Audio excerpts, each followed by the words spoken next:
shared. All right, I see some familiar names, so maybe throw in the chat where you're tuning in from and let us know if you're Lighthouse Labs alumni as well. I know we've got some alum in the house. Cool, nice to see everyone. And if you're part of the Career Accelerator community, let us know that as well.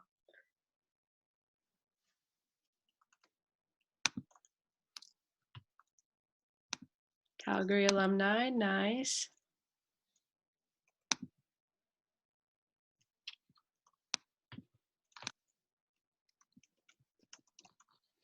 Nice, Calgary represent.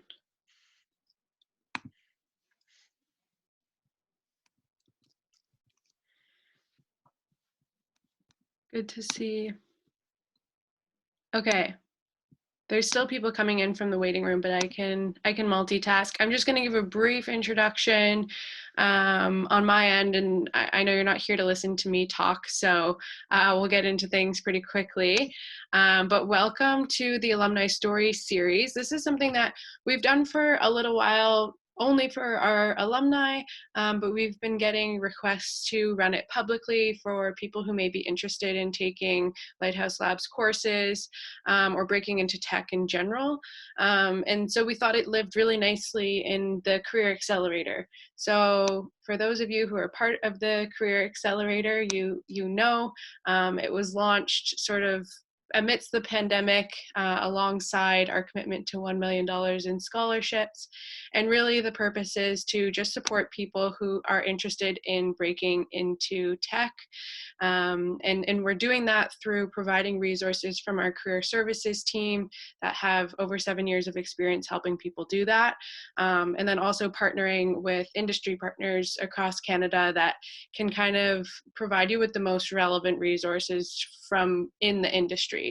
So it's been a wild ride doing the Career Accelerator. I think we launched in July, and we're really excited for what we have in store in 2021. And I'm personally super excited to have Lloyd here today, because Lloyd did the Web Development Bootcamp in Victoria, which is where I'm from, and I had the pleasure of being his community manager at the time. So we're going to start with a brief introduction from Lloyd and a few rapid fire questions to break the ice. So Lloyd, maybe you can just give us a quick introduction to who you are and maybe why you're sitting here, and then I'll hit you with some rapid fire questions. Let's do it. Hey everyone, I'm Lloyd. I'm a software developer at ABooks, an Amazon company. I've been an intern here probably about a year, but I've actually worked for Amazon for almost 6 years. Kind of moved through a bunch of different careers. I was a salvage logger. I did like technical support for other companies, worked in sales. I've done like a number of different things. And kind of throughout that, I kind of was trying to find the right place for me to land. And working with Amazon and ABooks, I finally learned that tech was kind of the area for me. And now here I am. I've been able to like sit down and work in the tech industry and had some amazing people, and had Caroline as my community manager as I was moving through Lighthouse Labs. So it's amazing to be here, and I'm honored. Awesome. Okay, we'll get right into the rapid fire questions. Then we're going to dig into all the nitty gritty details of how you ended up sitting here and ask you lots of questions about ABooks and whatnot. So this question is, where are you from? That's a tough question. Technically, I identify as being from Victoria. I was born in BC. I was born in a pretty small place called Bella Bella.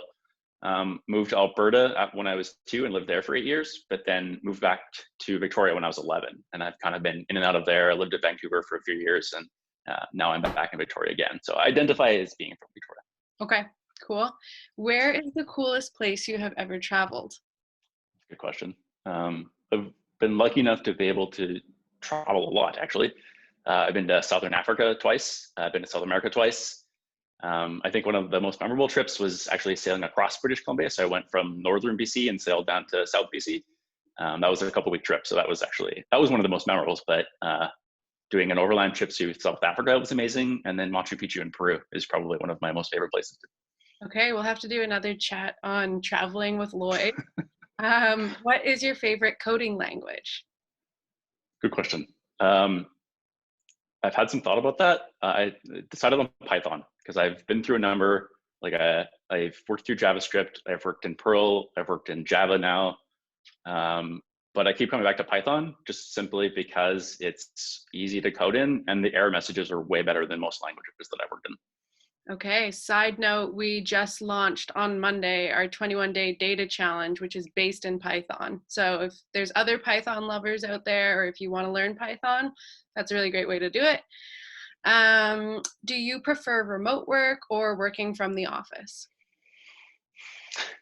As you may see, I'm actually in the office right now, but that's not by choice. I actually would prefer remote work, but the space that my partner and I currently have is too small, and she's already been working from home. So I'm in the office. I would like to work remotely though. Yeah, you got to fight with your partner to see who wins that battle. What is the worst part about being a job seeker? And your journey, like you said, has been a little bit different because you've actually been at Amazon for 6 years. But if you can think back to when you were a job seeker, what was sort of the worst part about that experience? I think it's just the unknown. And definitely interviews are always nerve wracking. I mean, I've been lucky enough to have been on both sides of that game now, where I've been interviewing people and being interviewed. So I think I have enough experience, but I think interviews for sure. Cool. Note to the audience to remember to ask Lloyd questions about how to ace your interview if he's been kind of on the other side of that. And there'll be lots of time for Q&A at the end. So feel free to throw your questions in the chat throughout the event, and I'll make sure that we get them at the end. What is your favorite part about Lighthouse Labs or being a Lighthouse Labs alumni? I think a big part of for me and who I am is community, and I think Lighthouse Labs has the community aspect of that. Like we've got the Slack channel afterwards, and the cohort that we're in, we're all wonderful, including yourself. And so we made some really good friends out of that. So I think the best part of like Lighthouse Labs is the community that we all are a part of. Yeah, that's awesome. I think that's something that not a lot of people think about when they're enrolling in a boot camp. So it's kind of like a nice added surprise for sure. 100%. So it sounds like you've been doing a little bit of working from home and working in the office. Do you have a good work from home life hack? I don't know if you've like you probably use a lot of mirrors in our lives generally. Have you ever heard of the app called Hand Mirror? No. It's literally an app. It just like comes up in like a split second. You can actually see what your webcam looks like. So that way you can actually move around the things that are in your background. You know, if you want to check your hair a little bit or something, you can actually use it before you actually get on any of your video conferencing. Because I don't know about you, but I'm doing a ton of video conferencing these days. Even though I'm in the office, I'm literally, there's like 2 people here. So everyone else I chat with is at home. So I still have to video conference like the rest. Okay, we'll have to get that link from you later and we can put it out in the newsletter. Okay, tell us a little bit about what you were doing before Lighthouse Labs and how you ended up deciding to enroll in boot camp. And this is outside of the rapid fire, so feel free to take your time on that. Okay. How I ended up here. So it's been like a really weird journey. Through different parts of my life, I've really been into photography and kind of like the more creative side of myself. I actually applied to Ryerson when I was 18, and I was really passionate. I made all the way through all of the entrance exams and up to the point of acceptance, but I didn't have a portfolio. And because I didn't really have a lot of images that I was taking at the time, that's why I wanted to go to school to learn more about it. I wasn't accepted into the Ryerson program just because I didn't have a portfolio. So I floundered around a lot. I actually started working in a technical support role, like in a cell phone company. So actually doing like remote work for people that were traveling internationally, and then doing business school at the same time. And so I kind of like went through business school here locally in town. I went to Camosun. And then I decided there's a local like photography school, or was here in Victoria, Western Academy of Photography. And their program had just done digital just as I was finishing business school. And I was like, okay, cool. This might be a good opportunity to like jump on that bandwagon. And went through school. It was accelerated. I didn't really want to do it professionally. I was doing it more for my own. But that really fostered the creative side and like helped with the community. But after I left that, I wasn't really sure where to go. Like I tried for a little bit to make business or make photography work, but I guess I was really poor at actually selling myself. Like I couldn't actually sell my photography, even though I really enjoyed it. I think more because I just wanted to do the art. Like I didn't really want to worry about the business side of it. I just wanted to take photos. And that's when I jumped back into salvage logging. So it's been a family business for my dad.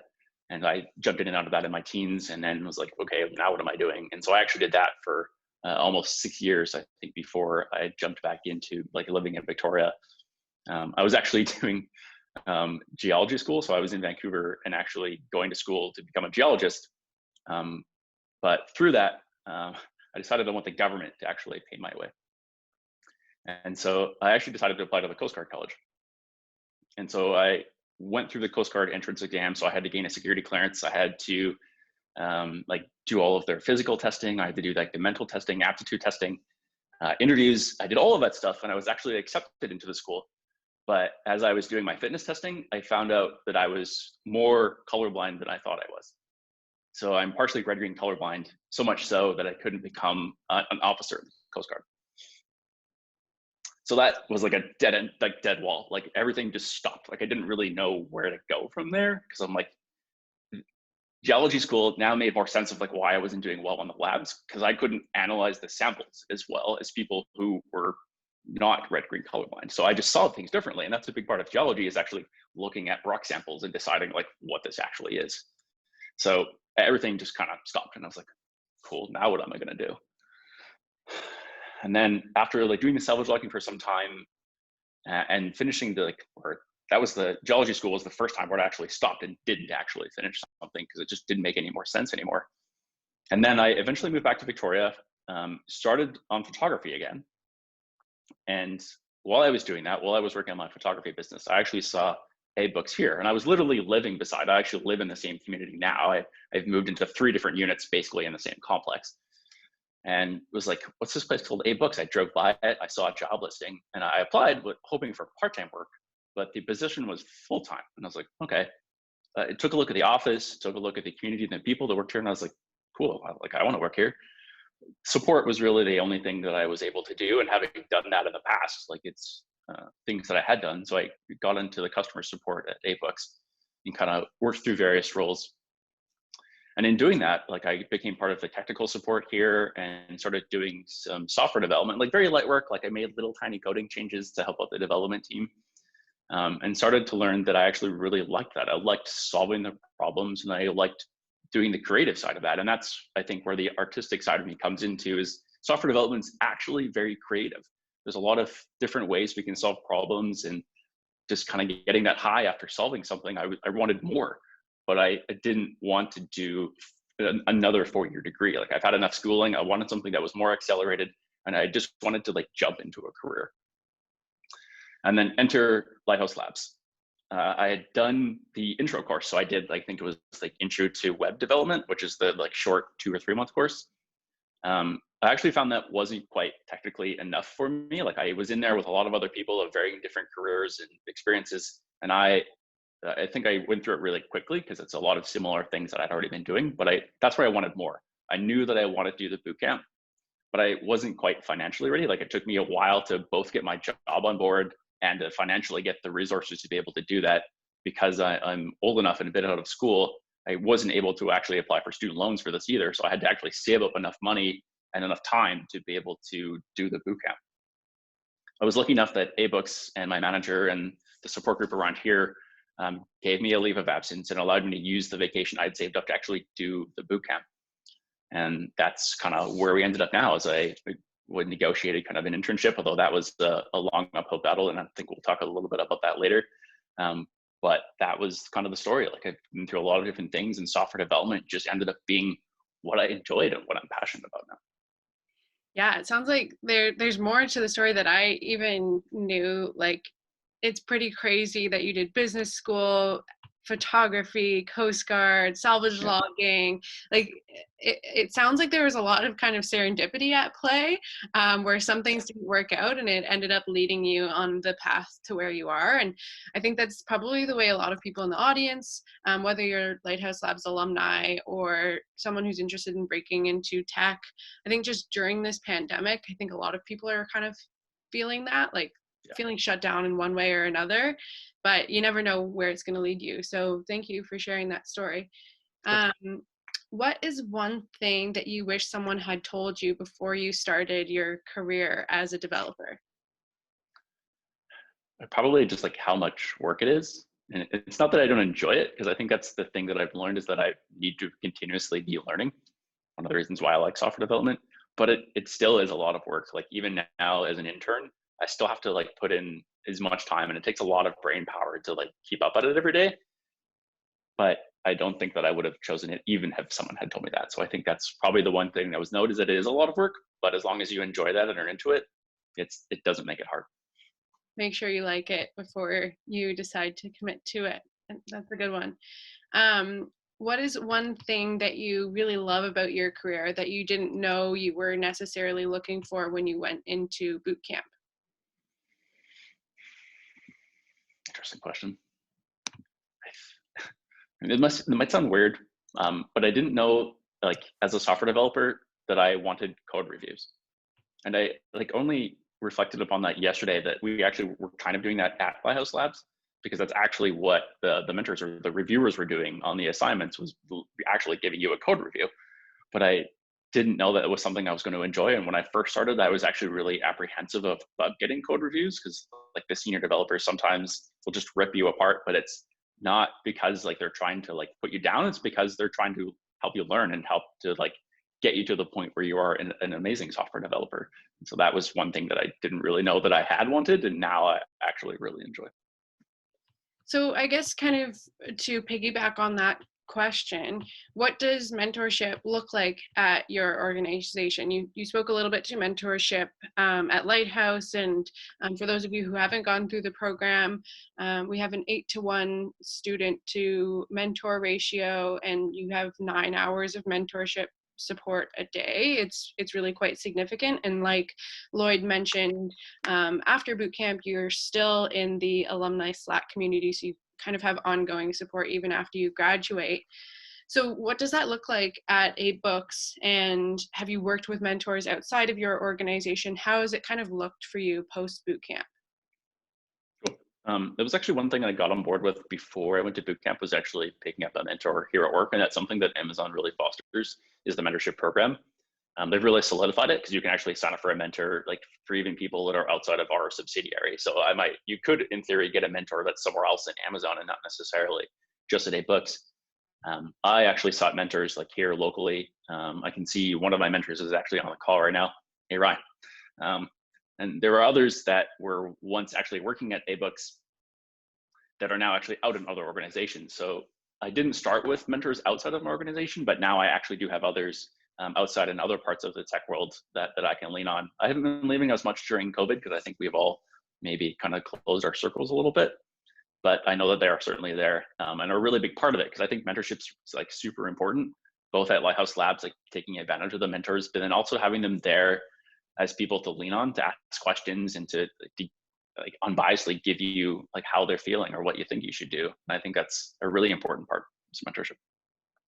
Nice. And maybe at the end we can call out Ryan for his best mentorship advice too, if he doesn't mind us putting him on the spot.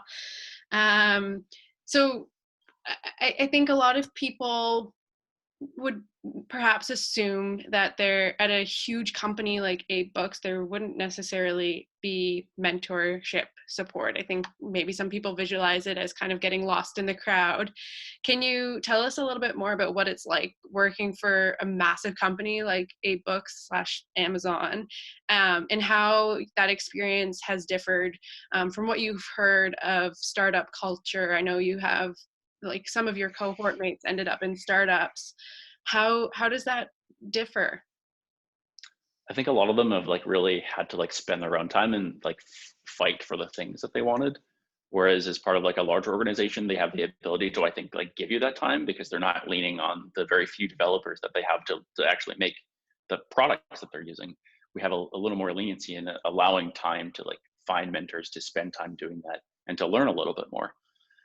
So, I mean, overall, my experience in terms of like mentorship has been amazing, but I know that may not be the same experience for other people outside of like a larger, like the FANG organizations, like Facebook, Apple, Amazon, like those kind of places.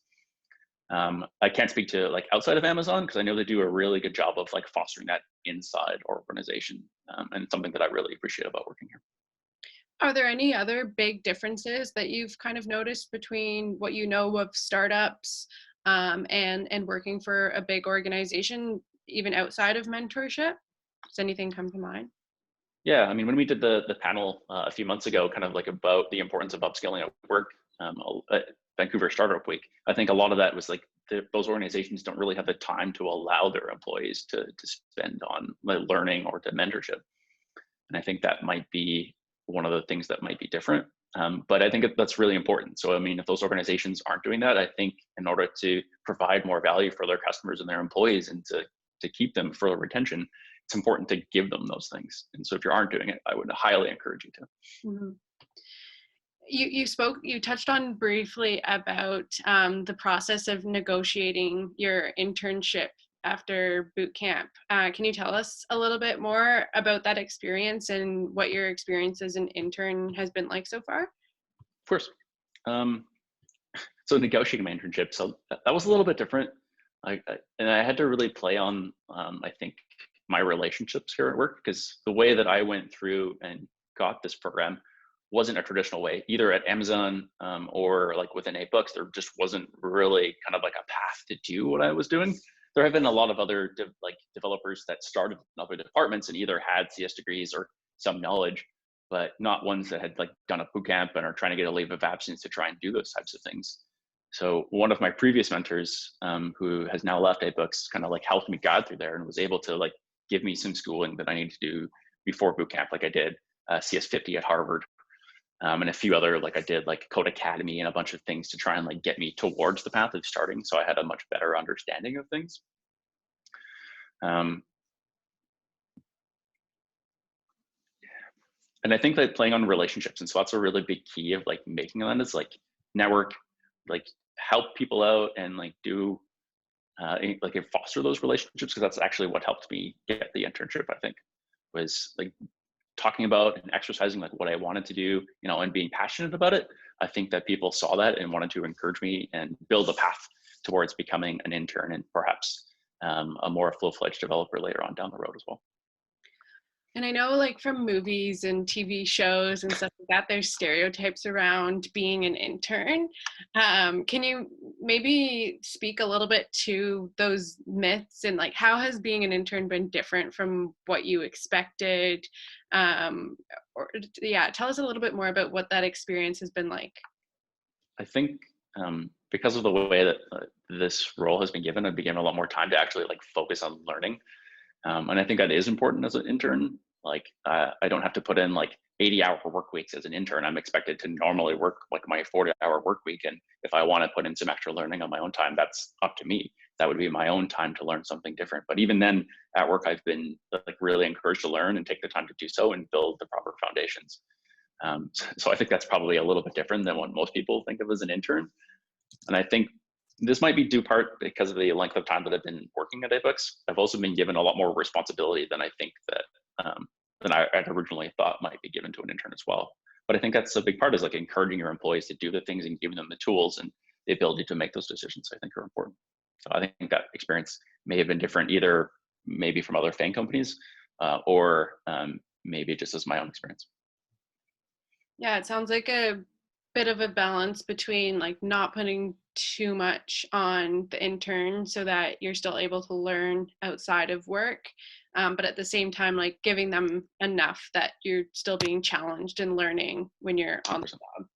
Yeah. Makes sense. So I know that there are quite a few alumni that are job seeking in the audience, or maybe are just starting their internships. What is one piece of advice that you would give either someone who is just starting their internship or is looking for their first internship? Some advice on getting, or like, good question. I think it's maybe like choose a company that aligns with your culture. It's like, it's important to, I think, work in a community and people that aren't necessarily like-minded, maybe will challenge you, but that you enjoy their culture.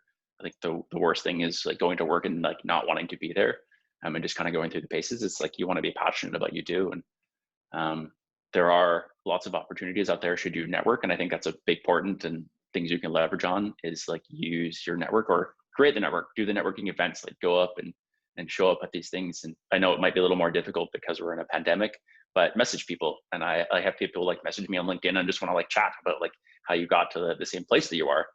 And I think a lot of people are really happy to do that. Like they just want to help other people and encourage them and help them grow.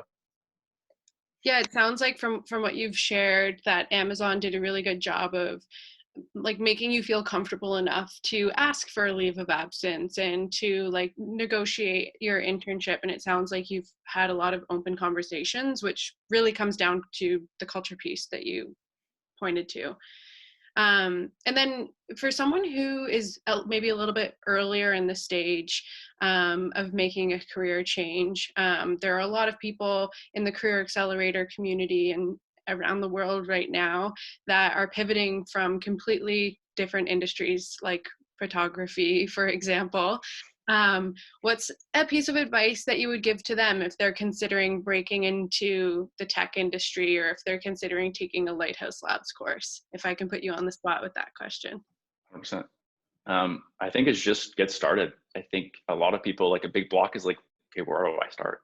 It's like, just choose one thing and like get started and start building those skills.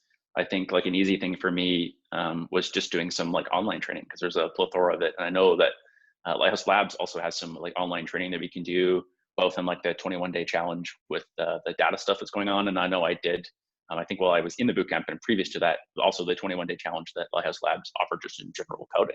So I think getting started with that is just do it. Get out there, like find something that works for you and your time frame, and just make it work. Cool. Okay. I have one more question, and I can see that there's lots of questions coming in the chat as well. But you mentioned that you have been on both sides of the interview process. Do you have a question that you recommend people have in their back pocket to ask in an interview? I know sometimes you go into an interview expecting that the interviewer is going to ask all the questions, and then they ask at the end, do you have any questions for me? And a lot of people are like stumped at that. So any advice there? Maybe two pieces of advice, actually. One, do a little like intel on the place that you're going to be working for. Is like, look at their website, like maybe have a little suggestion or question you want to ask about the company specifically. But I think a big part of like me and what I would want to ask is like, what do you think of the culture of where you work? And that's actually what I asked at my last interview. I interviewed as I was coming out of bootcamp to see if I maybe wanted to change roles before I came back at Amazon.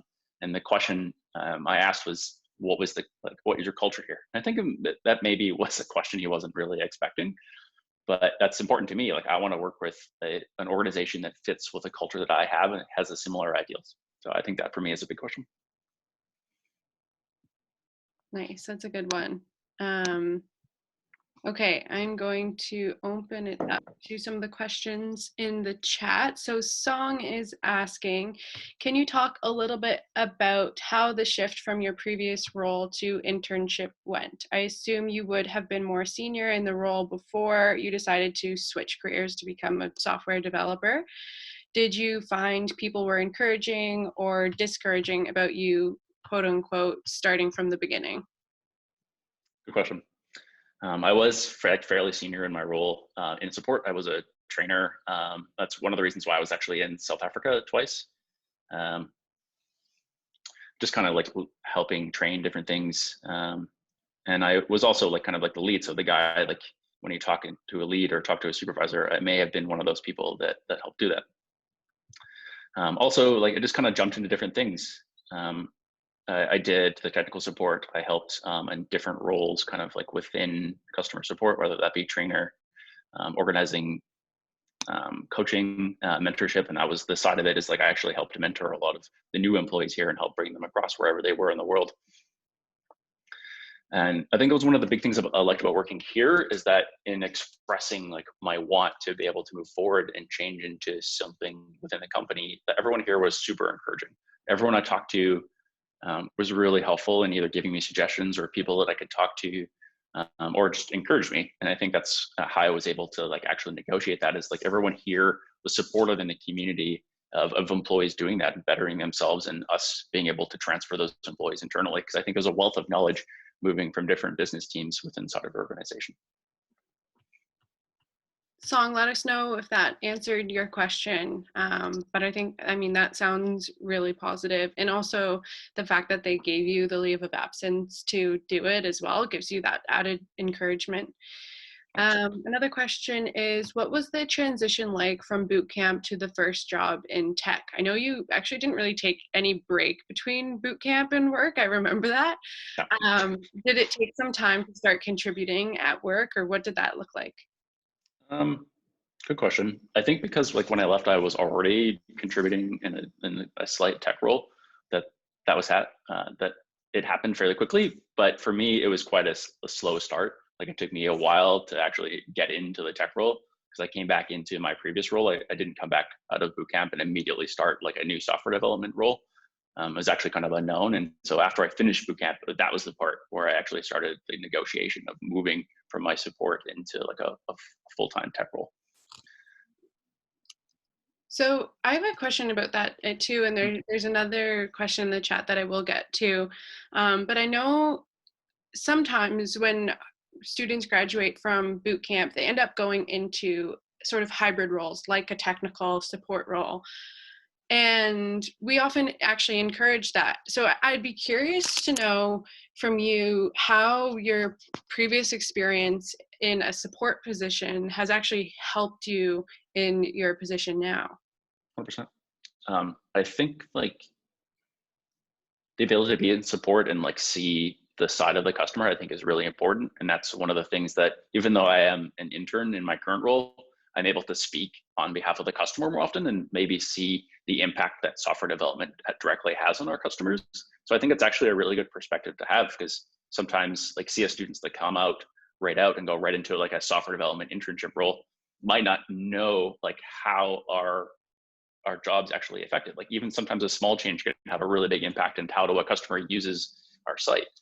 So I think those things are really important. So starting in a support role and getting your way into a company, if that's what you need to do, I would 100% recommend because it actually gives you an idea of like what customers or other people internally are using within your organization, and then move into another tech role as well there.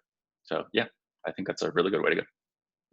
Yeah, and I think that makes sense for either, alumni who are graduating and going into technical support positions, but then also anyone out there who's currently working in a support role and is considering moving into a more technical position.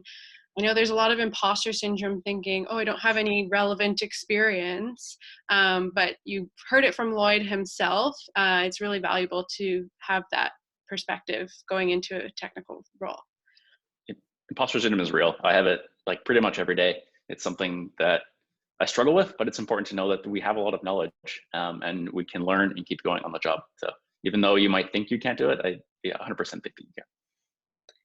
Imposter syndrome is something that's come up a lot in the Career Accelerator, and I think probably some of the people who are here today have come to our series of imposter syndrome chats that we've been having. So maybe we'll have you on that as well, Lloyd. What was the hardest part about boot camp? Was there a certain phase, week, moment, assignment, emotion that was especially challenging? I think it was like overall, it was just like the time commitment. Like I thought maybe there would be like a little bit of downtime, and it wasn't. It was like 100% go. And I even tried to fit in a little bit of life, and like tried to leave to Winnipeg and actually like go to a wedding and do that during boot camp. It was really important to my partner, so that's something I really wanted to do and like I committed to. But it's a really intense boot camp, and so they could really have to focus. So sometimes even the smallest distractions can make things pretty hard. But it's you can definitely do it. Everyone there is like really supportive in the community, even where you're going through. So even though I was like working in Edmonton, like trying to finish the coding as I'm on the way to the wedding, all of the mentors were there trying to answer my questions as I'm in the airport, just getting a little bit of Wi-Fi that I had. So if you can avoid it, I would focus on 100% on the boot camp while you're doing it. I mean, the nice thing about doing a boot camp during the pandemic is you're probably not traveling to weddings during that time, so less distractions. Okay, another question is, what do you recommend alumni do right after they are done with boot camp? And he suggests a couple things like practicing interview questions like data structures and algorithms, or should you focus more on polishing previous projects done during boot camp, or starting a new project, learning a new framework, or frameworks that are like based on the job postings that they're looking at? All really good questions. There's a few questions you've got there, I think. Um, I think part of that is like networking is really important. It's like go to the Lighthouse Labs events, like network at other things, like attend, like if you're in Victoria, like YYJ Tech is a great organization to kind of like be a part of and be in the community, because it can really help foster relationships around here and help maybe get your foot in the door. But once you get in the foot of the door, you definitely want to have like your GitHub's really important, I think, for a lot of people. It's like showing you're actually doing commits. And I know in some other organizations, the interviewers, or at least maybe someone that's part of the tech organization, might actually come in and look at your code and like, okay, like why aren't there comments there? Or like, why did you code it this particular way? And I've heard of other people actually having to go through that in interviews. So I think like polishing your work, make sure that, you know, you've got comments explaining what you're doing, or, you know, things are actually working, and don't put something online maybe that isn't working. Like if someone tries to download it and use it, you probably want to make sure that everything you've got like displaying on your GitHub as projects is something that can clone and actually implement on their own computer. Yeah, something that we say even in the tests that you have throughout boot camp is don't focus so much on having your code be absolutely perfect, but be able to explain why you did everything you did. 100%. And there's one more question here. How much of the knowledge gained at Lighthouse Labs was transferable to your new role as a software dev? The one thing that was instilled throughout the bootcamp was be comfortable being uncomfortable. And there's always going to be change. And I think part of what Lighthouse does is just teach you how to learn properly in the tech space. It's like, how do you adapt? How do you learn new things? Because I know all of my different cohort mates went to different organizations, all using different languages. And I think the general thing that was the same is that we all knew how to parse that information and start learning about it. And I think all of us pretty much had to start learning as day one when we started as part of our organizations, because they were all doing different things. I think that was the biggest thing, is just be comfortable being uncomfortable. Yeah, absolutely. And at Lighthouse, we always say you're going to learn 20% of it at Lighthouse, and then you're going to learn the next 80% when you actually get in the job. But you hit the nail on the head. That's what I hear most alumni saying, is that it really just sets you up to be able to learn. And that's the way that the curriculum is developed. And that's intentional. And Joel, a prospective student, says, what advice can you give to surviving the rapid pace of boot camp? As a community manager, I can say delivering them lots of cookies throughout the course. What do you know? When do you know you've understood the material enough to move on to the next assignment without the risk of falling behind? Kind of two questions. Yeah, interesting questions. I guess everyone's a little bit different, but for me, it was like making sure I had a little bit of time to myself to actually survive the bootcamp. Being introverted and even like working with other people, I needed to make sure that I had my own like downtime, even if it's like just reading my phone, or, you know, I wasn't really able to work out much during bootcamp, but I did make some time occasionally. Like I went to a couple of hot yoga classes just to kind of like decompress from what I was doing. And I think I made it to the gym maybe twice, like on my way home from bootcamp, because most of the time I was just mentally tired. And I think for me, I just kept going until my brain was like, okay, you're done for the day. I was like, all right, I can't fit anything more in my brain. I might as well go home and sleep and start a new day and come back refreshed. Some people are a little bit different on that, but if my brain's checked out, that means that I've done learning for the day. Yeah, and I think, I mean, the overarching thing about what you just said is figure out what works for you too. Like you'll find your own outlets. Some people work better in the evenings. Some people work better early in the mornings. And when you're working from home too, Lloyd did his boot camp in person, but when you're working from home, you do have a little bit more flexibility in your day and how you want to arrange it. Another question here is, can you tell us a bit about your interview experience? Were you asked dev-related questions, algorithms?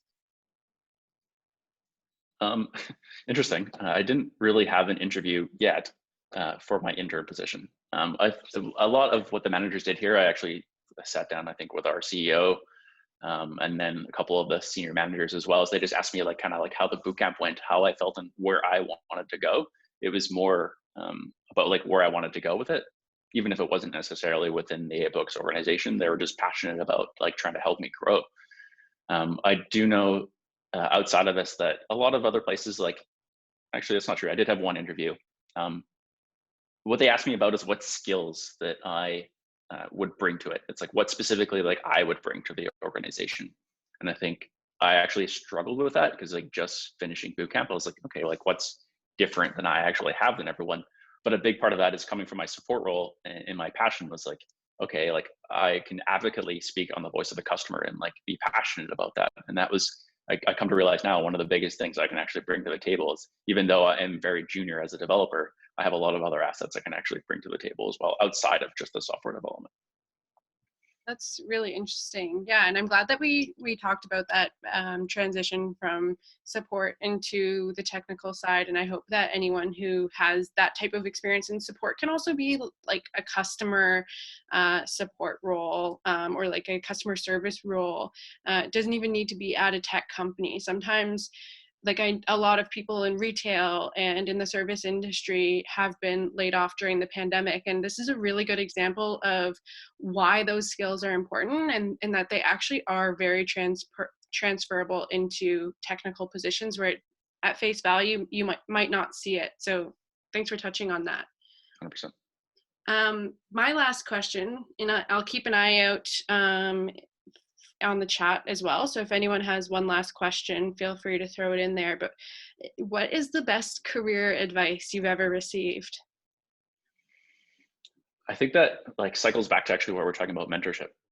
I think like having a mentor is extremely important, just as someone to lean on. And I think that's actually the most important career advice that I've ever received.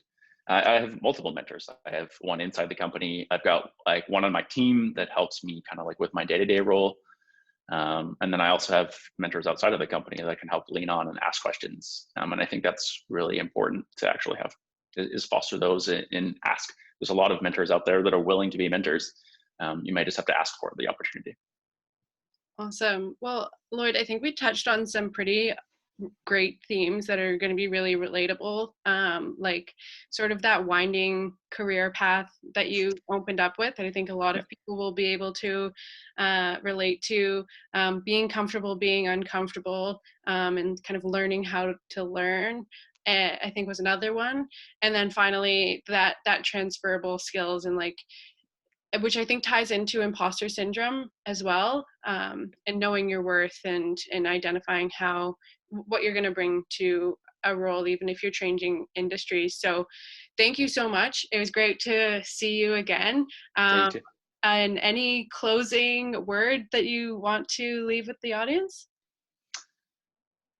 Software development's great. It's certainly a different industry, but even if you don't think it might not be creative, it's a super creative space. And there's different roles for everyone. And so there's room for creative people, there's room for technical people, there's room for people that have customer service skills. So I think that if you're looking and doing it, just get started.